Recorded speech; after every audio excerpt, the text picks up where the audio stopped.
આ વિડીયોમાં જોવાના છીએ આપણે રોકડ વ્યવહાર કોને કહેવાય અને ઉધાર વ્યવહાર કોને કહેવાય. તો રોકડ વ્યવહાર કોને કહેવાય મિત્રો? તો કે જે વ્યવહારની અંદર રોકડ કે ચેક શબ્દનો ઉલ્લેખ થયેલો હોય તેને આપણે રોકડ વ્યવહાર કહીશું. દાખલા તરીકે ઉદાહરણ આપેલું છે કે રોકડેથી ₹5,000નો માલ વેચ્યો, તો શબ્દ રોકડ આપેલો છે તો એને આપણે રોકડ વ્યવહાર કહીશું.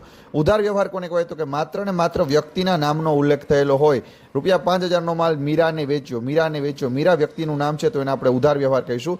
બીજું ઉદાહરણ આપેલું છે રોકડ, ચેક કે વ્યક્તિનો ઉલ્લેખ ના હોય, રોકડનો ઉલ્લેખ ના હોય કે વ્યક્તિનો પણ ઉલ્લેખ ના હોય, તો એને પણ હું કેવો વ્યવહાર કહીશ બેટા?